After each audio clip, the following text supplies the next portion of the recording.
பிதாவாகிய தேவனையும் ஆண்டவராகிய இயேசுவையும் அறிகிற அறிவினாலே கிருபையும் ஆசீர்வாதம் சமாதானம் உண்டாவதாக. 8வது மாதத்தின் முதல் நாளிலும் தேவன் நம்மை சகல சுகத்தோடும் பலத்தோடும் ஆரோக்கியத்தோடும் அவருடைய சன்னிதானத்திலே கொண்டு வந்தது அவருடைய மகா பெரிய இரக்கம், மகா பெரிய தயவு. இந்த மாதத்திலும் தேவன் அவருடைய வார்த்தைகளை கொண்டு நம்மோடு பேசுவாராக.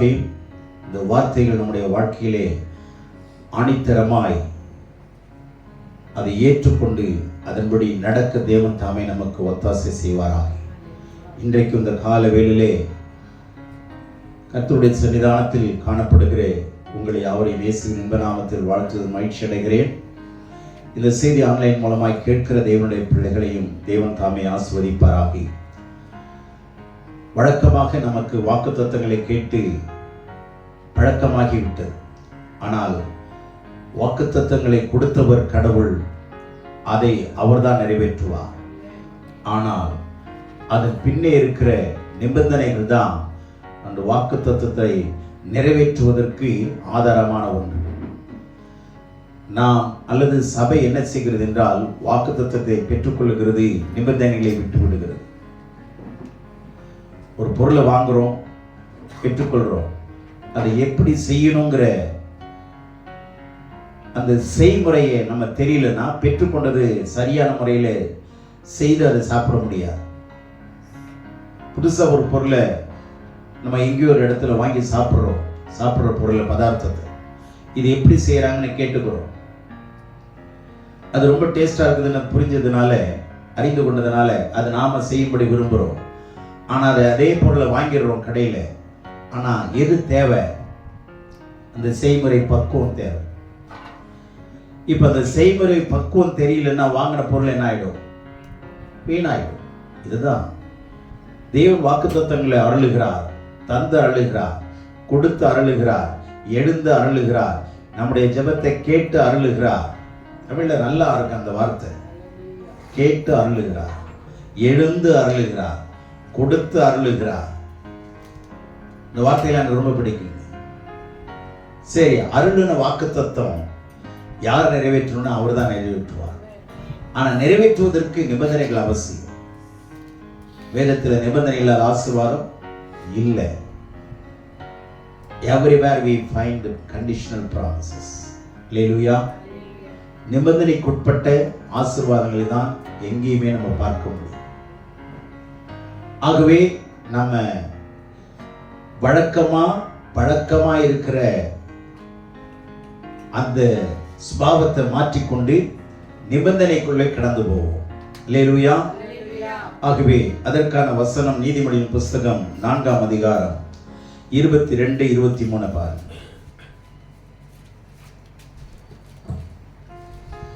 அவைகளை கண்டுபிடிக்கிறவைகளுக்கு அவைகள் ஜீவனும் அவர்கள் உடலுக்கெல்லாம் ஆரோக்கியமுமாம். எல்லா காவலோடும் உன் இருதயத்தை காத்துக்கொள், அதனிடத்தினின்று ஜீவ ஊற்று புறப்படும். அவைகளை கண்டுபிடிக்கிறவர்களுக்கு, அவைகளை கண்டுபிடிக்கிறவர்களுக்கு. இந்த வார்த்தை வேதத்தில் எத்தனை இடத்துல இருக்குதுன்னு கண்டுபிடிங்க. சுருக்கமா சிம்பிளா சொல்றேன், நீங்க மனவாட்டியா மாறிடுவீங்க. வேதத்தினுடைய ரகசியம் என்ன தெரியுமா? அவைகளை கண்டுபிடிக்கிறவர்களுக்கு. இப்போ நீங்க வீட்டில் இல்லை, உங்க வீட்டில் நாங்க இருக்கிறோம், திடீர்னு ஃபோன் வருது, நீங்க கிளம்பி போயிட்டீங்க. நாங்கள் 4 நாள் கடந்து உங்கள் வீட்டுக்கு பிரயாணித்து வந்திருக்கிறோம். விட்டுட்டு நீங்கள் போயிடுறீங்க. இருக்கிறத சமைச்சு சாப்பிட்ருங்க, நான் வந்துடுறோம். கடுகு எங்கே இருக்குது, அரிசி எங்கே இருக்குதுன்னு உங்களுக்கு தான் தெரியும். இப்போ நாங்கள் என்ன பண்ணணும்? தேடணும். புரிஞ்சதா? தேடி கண்டுபிடிச்சாதான் சாப்பிட முடியும். தேடிக்கிட்டே இருந்தோம்னா வர வரைக்கும் எப்படி தான் இருக்கும்? பட்டியா கிடக்கும். புரிஞ்சா? எங்க இருக்குதுன்னு தேடி கண்டுபிடிங்க. இது ரொம்ப முக்கியமான விஷயம். நீதிமொழியிலே எங்கெல்லாம் அப்பொழுதுன்னு இருக்குன்னு பாருங்க. இந்த அப்பொழுதுங்கிற வார்த்தையை ரவுண்ட் பண்ணிங்க, அதுக்கு மேலே படிங்க, அங்கதான் இருக்கு விஷயம். அப்பொழுது, அதுக்கு அப்புறம் தான் நீங்க ஆசீர்வாதம் வரும். அதுக்கு மேல இந்த அப்பொழுதுக்குங்கிற மேல கண்டிஷன்ஸ் இருக்கும். எங்கெல்லாம் அப்பொழுதுன்னு இருக்குன்னு வசனத்தை பார்த்தீங்கன்னா விடாதீங்க. அதுக்கு கீழே ஆசீர்வாதம், மேல நிபந்தனை. அப்பொழுது அந்த வார்த்தை எனக்கு ரொம்ப நல்லா பிடிச்சதுங்க. இந்த அப்பொழுதுங்கிற வார்த்தை 10ஆம் வசனத்துல வருது, படி. என் மகனே கேள், என் வார்த்தைகளை ஏற்றுக்கொள், அப்பொழுது உன் ஆயுசின் வருஷங்கள் அதிகமாகும். பாத்தீங்களா என்ன அழகா சொல்றாரு பாருங்க. அப்பொழுது உன் ஆயுசின் வருஷங்கள், சொல்லுங்க. இப்போ இதுக்காக ஜெபம் பண்ணணுமா? ஆண்டவரே என் ஆயுசை நீட்டி கொடுங்க, ஆண்டவரே என்னை சுகத்தோடு வச்சுங்க, ஆண்டவரே என்னை காப்பாத்துங்க. இப்ப ஜெபம் பண்ணது அவசியமா இல்லையா? கேளுங்க, சொல்லுங்க. இப்ப ஜெபிக்க வேண்டியது அவசியமா? நீங்க வேதத்தை சரியா கத்துக்கிட்டீங்கன்னா உங்க ஜெபம் ரொம்ப சுருக்கமா இருக்கும், அதே சமயத்துல ரொம்ப பவர்ஃபுல்லா இருக்கும்.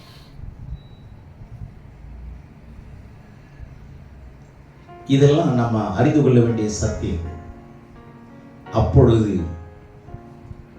எப்பொழுது அப்படின்னா 1ஆம் வசனத்திலிருந்து போகணுங்க. அவ்வளவு விஷயத்தை கற்று ஆண்டவர் கற்றுக் கொடுக்கிறார் பிள்ளைகளே.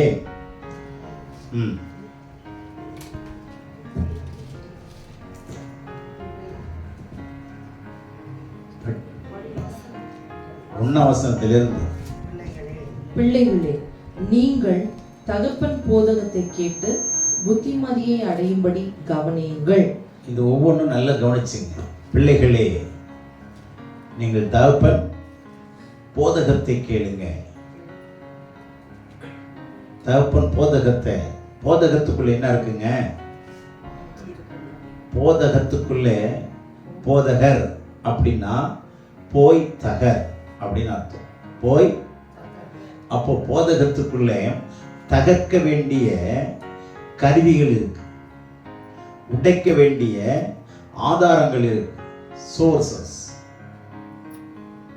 உங்களுக்கு விரோதமாக எழும்புகிற பிரச்சனைகளை எதிர்கொள்ள வேண்டிய யுக்திகள் உள்ளே இருக்கு.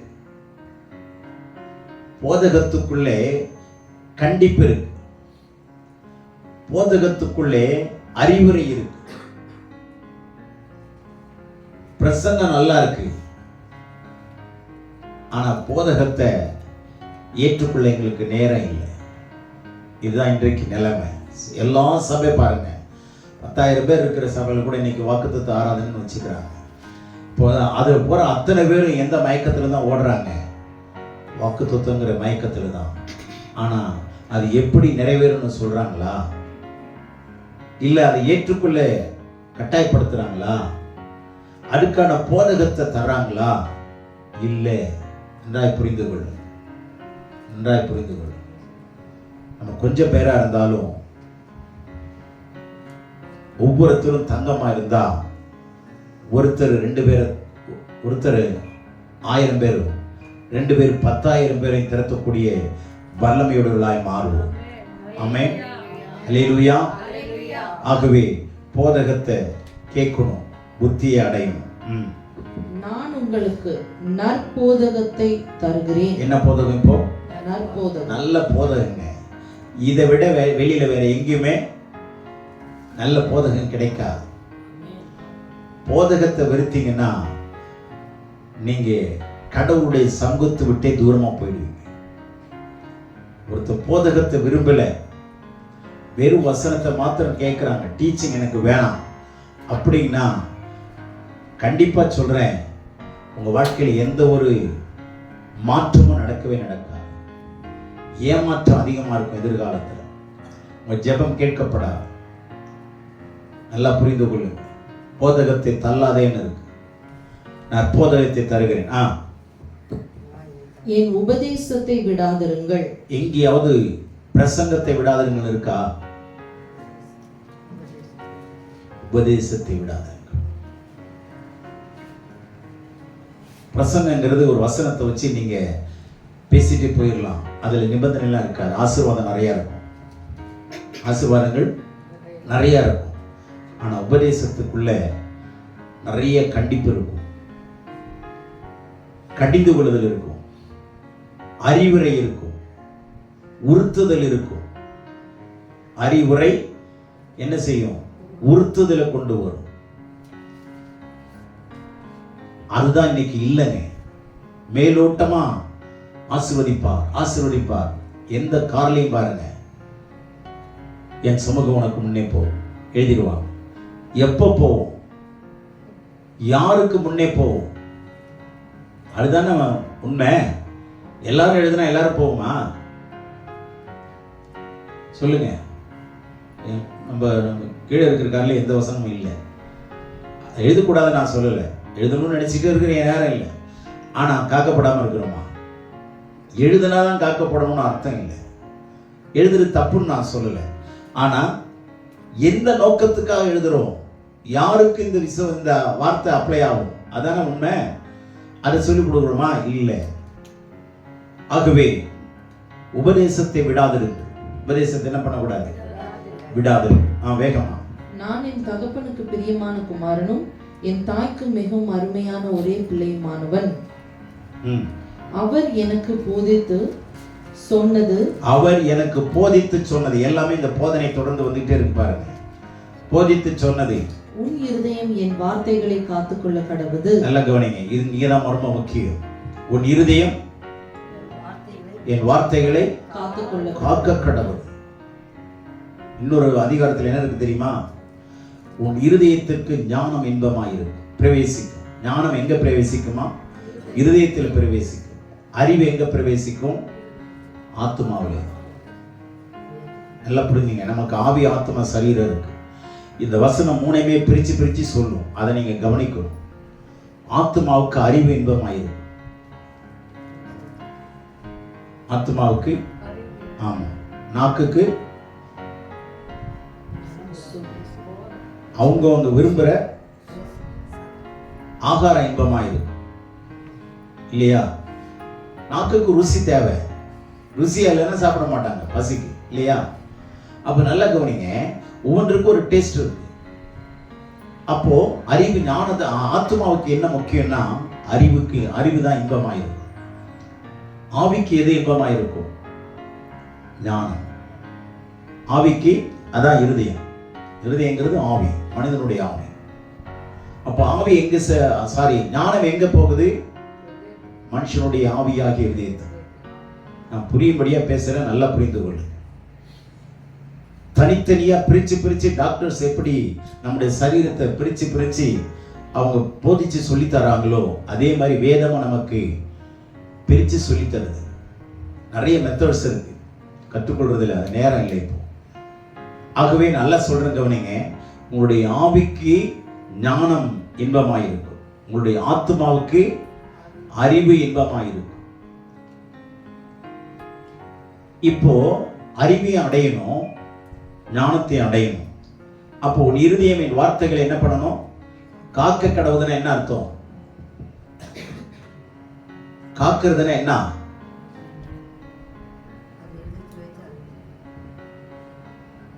பீரோ உள்ள வச்சிருந்ததா? காக்க கடவுதுன்னா அர்த்தம் என்ன சொல்லுவீங்க? புரியல. வசனத்தை அந்த கேட்ட உபதேசத்தின்படி கீழ்ப்படிதல் தான் காக்குது. கீழ்ப்படிதல் தான் காக்குது. 6:30 மணிக்கு வாங்க, 6 மணிக்கு வாங்க, 6 மணிக்கு தாண்டி தான் வரும். அப்போ அந்த உபதேசத்தை காக்கிறோமா? இல்ல. சின்ன வசனத்துக்கு கீழ்ப்படுகிறோமா? இல்ல. அப்போ உபதேசத்தை காக்காதவங்களுக்கு கடவுள் எப்படி அவருடைய கிருபையை காப்பா? உபதேசத்துக்குள்ளதாங்க உயிர் இருக்கு. உபதேசத்துக்குள்ளதான் உயிர் இருக்கு. வசனம் ஆகாரம், வசனம் ஆகாரம். உபதேசத்துக்குள்ள அந்த ஆகாரமாகி அந்த அந்த ஆகாரத்தை எடுத்து நீங்க சாப்பிடும்போது உயிர் வரும். ஆமென். அதுதான் போதகம். தகர்க்கக்கூடிய எல்லாவற்றையும் தகர்த்தெறியக்கூடிய வல்லமை அது. அதனாலதான் வேதம் சொல்லுது, இருதயம் வார்த்தைகளை காக்க கடவுது. என் கட்டளைகளை கைக்கொள், அப்பொழுது பிழைப்பாய், அப்பொழுது வாழ்வாய். பிழைப்பாய் இல்ல? ஆமா. எப்பொழுது? அப்பொழுது. பாத்தீங்களா? அப்பொழுதுங்கிற வார்த்தை இங்க இருக்கு பாருங்க. அப்பொழுது வாழ்வாய். எப்பொழுது வாழ்வாய்? உன் இருதயம் என் வசனத்தை காக்க கடவுள், என் கட்டளைகளை கைக்கொள்ள. வசனம் கட்டளை, கட்டளை பிரமாணம், கிருபை சத்தியம், ஒன்றோடு இணைஞ்செஞ்சு வருது இல்ல? அப்போ நல்ல கவனிங்க, உங்களுடைய இருதயம் கட்டளையை காக்கும், உபதேசத்தை காக்கணும். 5ஆம் வசனம் சீக்கிரம்.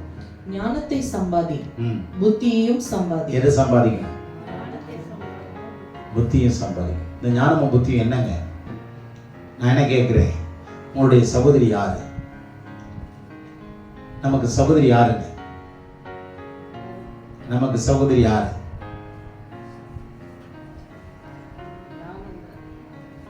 நமக்கு சகோதரி யாரு சொல்லுங்க. எங்க இருக்கு?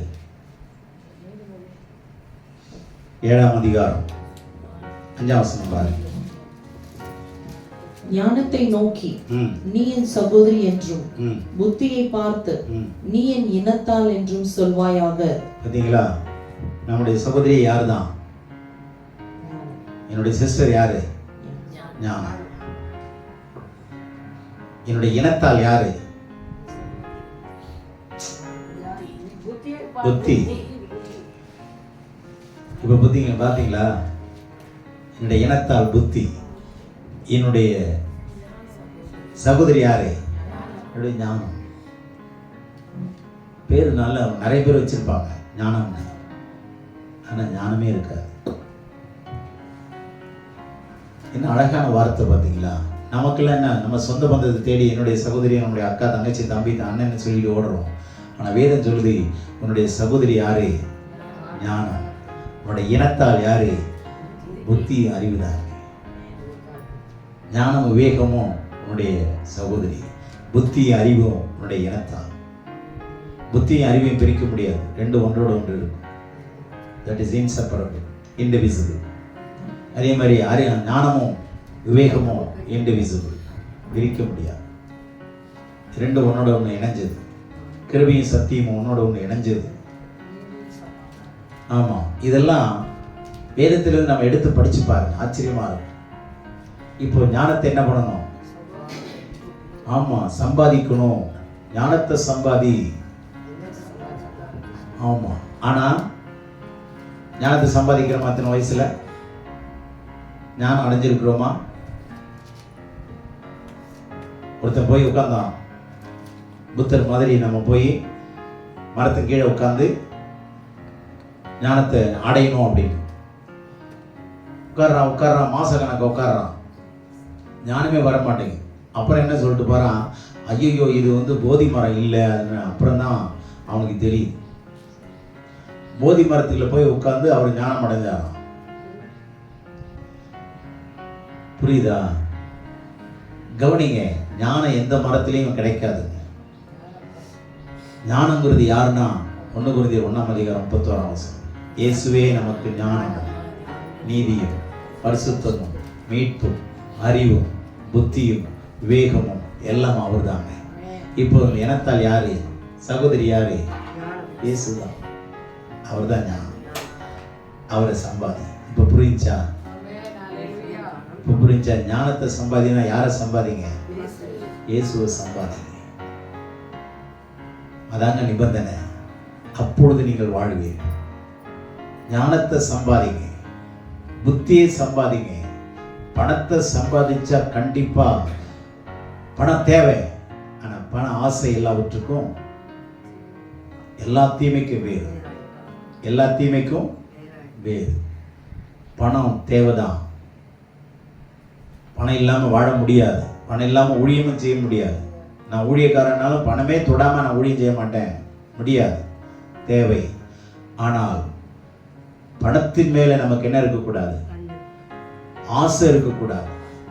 அதை புத்தி புத்தி வச்சுக்கிட்டு இருக்கக்கூடாது. தானியத்தை கட்டி வைக்கிறவன் சபிக்கப்பட்டவன். அதை கொடுங்க.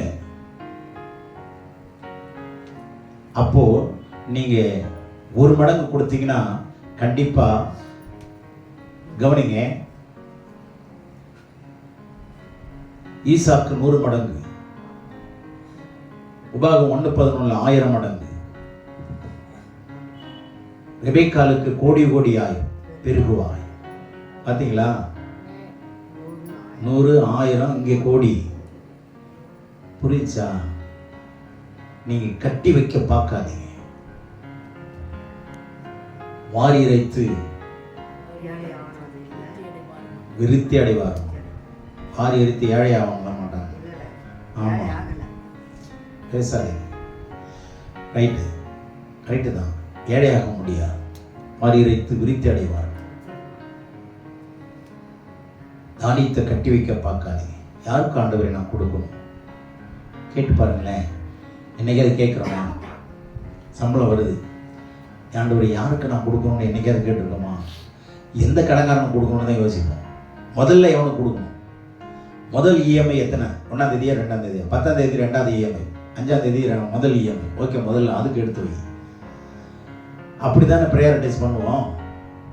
ஆனால் யாருக்கு ஆண்டவரை நெருக்கப்படுறவங்களுக்கு கொடுக்கணும்னு எத்தனை பேர் யோசிப்போம்?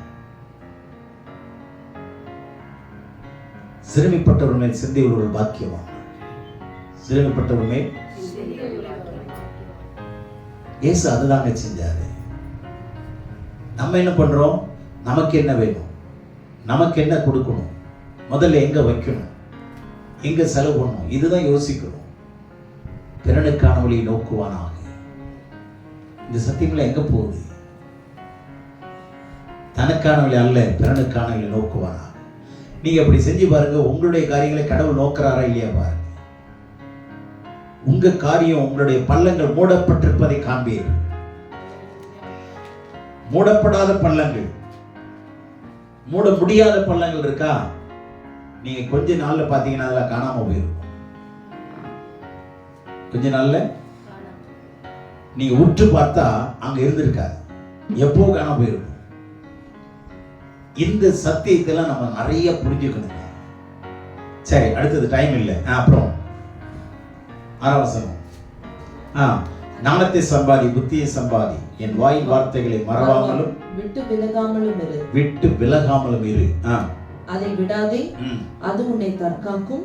அதன் மேல் பிரியமாயிரு, அது உன்னை காத்துக்கொள்ளும். அதை விடாதே, பின்பற்றியே போ, தொடர்ந்து போ, தொடர்ந்து போ, பின்திரும்பி பாராதே, இந்த சமூகத்தில் எங்கும் நிற்காதே, தாமதியாதே. சொல்றாரா? இது யாருக்கு சொல்லப்பட்டது? பின்திரும்பி பாராதே, இந்த சமூகத்தில் எங்கும் நிற்காதே. லோத்துக்கு தேவன் சொன்னது. நான் காட்டும் மலைக்கு தீவிரமாய் போ, மலைக்கு தீவிரமாய் ஓடிப்போ. தேவனுடைய பிள்ளைகளே, விடாதே, அது உன்னை தற்காக்கும். எது? உன் சகோதரியும் உன்னுடைய இனத்தார். புரிஞ்சுச்சா? அது உன்னை பத்திரமா பார்த்துக்கும். இந்த உலகத்துல உன்ன மாதிரி ஒரு ஞானவன் யாரும் இருக்க முடியாது. இப்ப ஞானம் இருக்கிற இடத்துல ஜனங்கள் இப்போ ஞானியாகிய சாலமோன் கிட்ட தென் தேசத்து ராஜஸ்திரியாகி மந்திரி ராஜஸ்திரி வந்தாலே இல்லையா? என்ன வெறுங்கையோட வந்தா? விலையேற பெற்ற பொண்ணுங்க, விலையேற பெற்ற தங்கம் வெள்ளி தங்கத்தோட வந்து காணிக்க கொடுத்து பார்த்தாலா? பாதத்தில் உட்கார்ந்தாலா? அப்ப ஞானம் இருக்கிற உங்களிடத்துல ஜனங்கள் வந்து காணிக்கையில கொட்டுவார்கள். கனமும் மகிமை ஐஸ்வர்யம் உங்களுக்கு வந்து சேரும். அல்லேலூயா. ஏன்னா ஞானம் இருக்குல்ல. இதை கண்டுபிடிக்கணும், இதை கண்டுபிடிக்கணும். இதுதான் முக்கியம். அடுத்தது ஞானமே முக்கியம். ஞானத்தை சம்பாதி. எண்ணத்தை சம்பாதித்தாலும் புத்தியை சம்பாதித்து எது முக்கியம் சொல்லுங்க? ஞானமே முக்கியம். ஞானமே முக்கியம். Wisdom is a indispensable factor in our life. Amen. இன்றியமையாத ஒரு காரியங்கள், இன்றியமையாத, நம்ம வாழ்க்கையில் இன்றியமையாத ஒரு பொருள். கடுகு இல்லாம தாளிக்க முடியாது, எண்ணெய் இல்லாம பண்ண முடியாது, இன்றியமையாது தானே. அது மாதிரி கிறிஸ்துவ வாழ்க்கைக்கு இன்றியமையாத பொருள் என்னது? ஞானம். ஞானமே முக்கியம். அந்த ஞானங்கிற இடத்துல இயேசுதான். இயேசுவே முக்கியம். தேவகுமாரனே முக்கியம். அல்லேலூயா. ஆமா, ஞானமே முக்கியம். ஞானத்தை சம்பாதி. எண்ணத்தை சம்பாதித்தாலும் சம்பாதித்து இருக்கிற வருஷங்கள்ல இதை சம்பாதிக்க பாரு. இதை சம்பாதிக்கணும்னா இங்க கற்றுக்கொள்ள உட்காரு. ஞானத்தையும் புத்தியும் சம்பாதிக்கணும்னா போய் உழைச்சா கிடைக்காது. உட்கார்ந்து என்ன பண்ணும்? கற்றுக்கொள்ளும். கற்றுக்கொள்ள மறுக்கிறவங்க கண்டிப்பா ஞானம் அறிவு அடையவே முடியாது. அடுத்தது சீக்கிரம். நீ அதை மேன்மைப்படுத்து. என்ன பண்ணணுமா? கனப்படுத்தணும். ஞானத்தை நீங்க முக்கியப்படுத்தணும். ஐயோ, இன்னைக்கு இந்த வேதவசன பாடத்தை விட்டுட்டோமே, படிக்காம விட்டுட்டோமே, கற்றுக்கொள்ளாம விட்டுட்டோமே. இப்ப யோசிப்பீங்க, சின்ன வயசுல படிக்காம ஊர் சுத்திட்டோமே, அப்பா அம்மா பேச்ச கேட்காம நம்ம படிக்காம விட்டுட்டோமே. எத்தனை பேர் யோசிக்கிறோம்? இந்த வயசுல யோசிக்கிறோமா இல்லையா? சின்ன வயசுல படிக்காம விட்டுட்டோமே. அதுபோல ஞானத்தை நீங்க விட்டுட்டீங்கன்னா கண்டிப்பா கடவுளோடு போக முடியாது. அதனால ஞாபகம் வச்சு, நம்ம இத்தனை வருஷம் கிறிஸ்தவர்களா இருந்து பிரயோஜனம் இல்லாம போயிடும். ஞானத்தை நீங்க முக்கியப்படுத்துங்க, மேன்மைப்படுத்துங்க, கனப்படுத்துங்க. அதுக்காக ஏக்கப்படுங்க, ஏங்குங்க. இந்த ஏக்கமும் ஆவலும் ஆசையும் விருப்பமும் இல்லைன்னு சொன்னா, ஞானம் இல்லாம அறிவு இல்லாம நாம் மிதிக்கப்படுவோம். ஜனங்களால் மிதிக்கப்பட்டு போவோம். காசு ஒண்ணும் பண்ண முடியாது, பணமும் உங்களை காப்பாத்தாது. சம்பாதிச்ச பணமும் களஞ்சியத்துல கொட்டி வச்சுட்டு மல்லாக்கப்படுத்து கால் மேல கால் போட்டுக்கிட்டு ஒருத்தன் சொன்னான், ஆத்மாவே உனக்கு ஆகாரம் நிரப்பி வச்சிருக்கிறேன், களஞ்சியம் ஃபுல்லா இருக்கு. அவன் சம்பாதிச்ச அந்த கோதுமையோ அல்லது அரிசியோ ஆத்மாவுக்காது. ஆனா அப்ப என்ன இல்லாம பேசுறான்? அதனாலதான் ஆண்டவர் சொன்னான், புத்தியினே.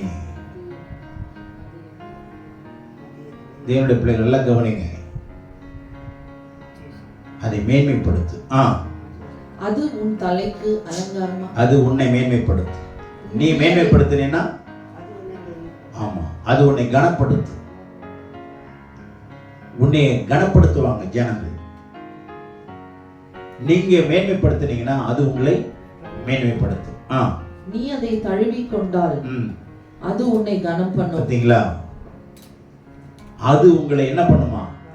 கனம் பண்ணும். அதுங்கிறதுல எதுதான்? என் சகோதரியும் என் இனத்தார். அதை மறந்துடாதீங்க. என் சகோதரியும். என் சகோதரி யாருதான்?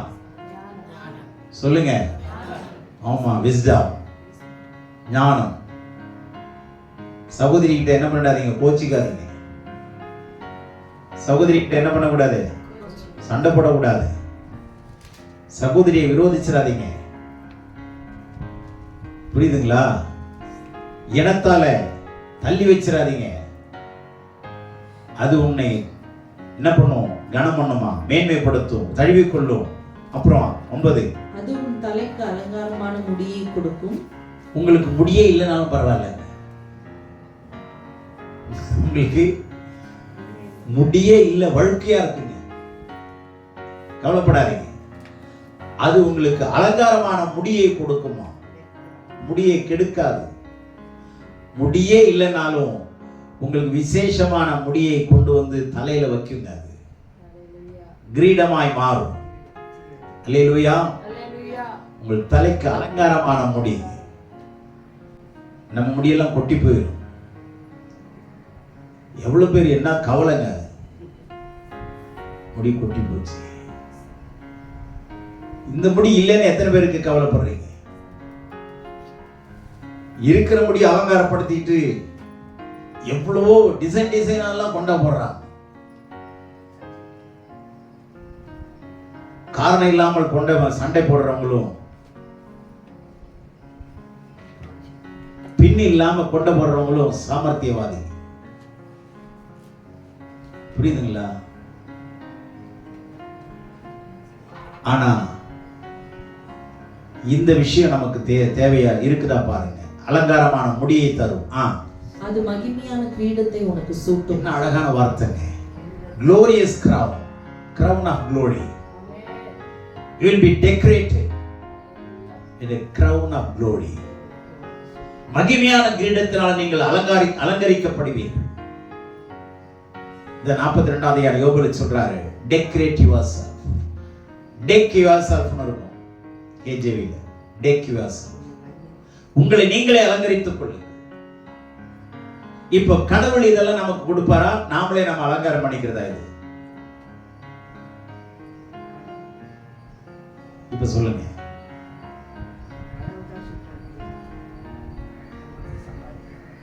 அவர் ஏற்கனவே கொடுத்துட்டாருங்க, நீங்க தான் எடுத்து அலங்காரமா வச்சுக்கணும். ஞானத்தை சம்பாதிக்கணும். புரிஞ்சதா? அதுவே உங்களுக்கு முடிய வந்துடும், கிரீடமா வந்துடும். சரி, அப்புறம் என் மகனே கேள், என் வார்த்தைகளை ஏற்றுக்கொள், அப்பொழுது உன் ஆயுசின் வருஷங்கள் அதிகமாகும். இப்ப எப்பொழுதுன்னு கேட்டீங்கன்னா, இது மேல 1ல இருந்து 10 வரைக்கும் வீட்டுல போய் உட்கார்ந்து பாச்சு. அப்பொழுது உன் ஆயுசின் வருஷங்கள். தலைவலி வருமா? கொலவலி, பித்தம், வாந்தி, கை கால் குடைச்சல், ஒத்த தலைவலி, இரட்டை தலைவலி, இதெல்லாம் வருமா? தும்மல், இருமல், ஜலதோஷம், பரதோஷம். சந்தோஷத்துக்கு பதிலா இதெல்லாம் சொல்லுவாங்க. இந்த தோஷம்லாம் சந்தோஷம் இருக்கா? அதுதாங்க இல்லை. இருமல், தும்மல், ராத்திரி பூரா தூங்க முடியல. இதை நீங்க செஞ்சீங்கன்னா ஆயுசு நாட்கள் என்ன ஆகும்? விருத்தி அடையுங்க. இதுக்காக ஜெபம் பண்ண வேண்டியதில்லை. உங்க இனத்தால நோக்கி கூப்பிடு.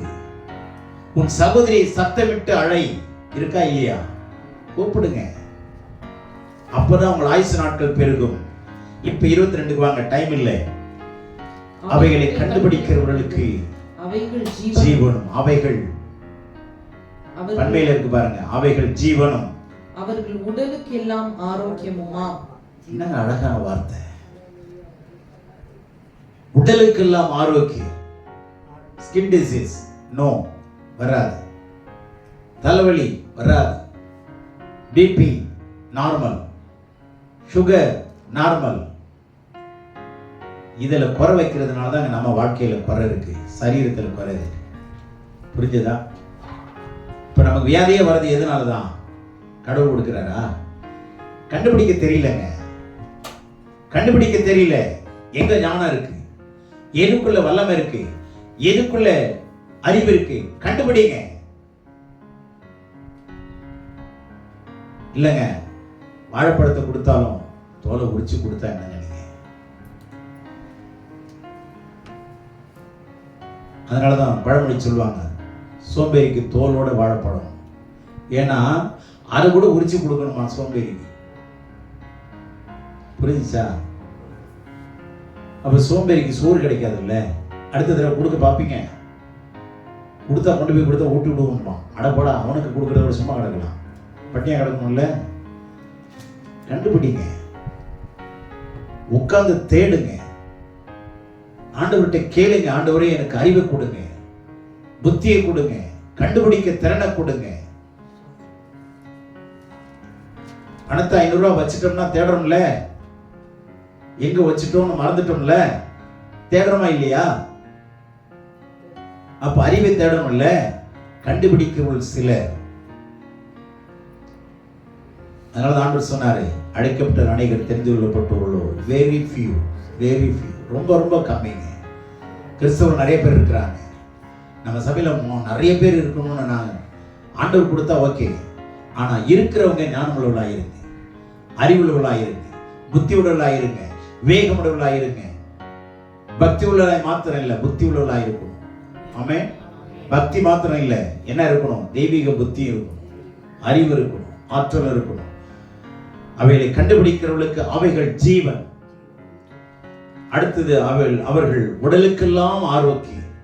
உடலுக்கெல்லாம் right from head to heel, உச்சத்திலிருந்து உள்ளங்கால் வரைக்கும் ஆரோக்கியம் இருக்கும். எல்லா காவலோடும் இருதயத்தை காத்துக்கும், அதனிடத்தின்றி ஜீவ ஊற்று புறப்படும். இதுல நிறைய சத்தியம் இருக்குங்க, நேரம் இல்லை. எல்லா காவலோடும் இருதயத்தை காத்துக்கும், கட்டளையை உன் இருதயத்தில் வச்சு பாதுகாத்துக்கும், வசனத்தை வச்சு பாதுகாத்துக்கும். அறிவை சம்பாதி, புத்தியை சம்பாதி, ஞானத்தை சம்பாதி. எதை சம்பாதித்தாலும் இதை சம்பாதி. உன் இனத்தால கண்டுபிடி, உன்னுடைய சகோதரி யாருன்னு கண்டுபிடி. அதை விடாதே, பற்றிக்கொள். விடாதே, பற்றிக்கொள். என்ன அருமையான வார்த்தைகள்! அது உன்னை காப்பாற்றும், அது உன்னை மேன்மைப்படுத்தும், அது உன்னை தழுவிக்கொள்ளும், அது உன்னை கனப்படுத்தும், அது உனக்கு ஆயுசு நாட்களை விருத்தி அடைய பண்ணும், அது உனக்கு ஜீவனை கொடுக்கும், அது உனக்கு ஆரோக்கியத்தை கொடுக்கும், அது உனக்கு பலனை கொடுக்கும். ஆகவே எல்லா காவலோடும் உன் இருதயத்தை நீ என்ன பண்ண? காத்துக்கொள். அதனிடத்து நின்று ஜீவ ஊற்று புறப்படும். அல்லேலூயா. ஆகவே இந்த சத்தியங்களை நம்ம கேட்கதான் வாழ்க்கை மாறும், வார்த்தை மாறும், நம்முடைய முக கலை மாறும். கண்டிப்பா தேவன் நம்மை ஆசீர்வதிப்பார். ஞானமுள்ளவர்களாய், அறிவுள்ளவர்களாய் இருக்கும்படி தேவன் தாமே உதவி செய்வாராக. கர்த்தர் தாமே நம்மை ஆசீர்வதிப்பாராக. ஆமென்.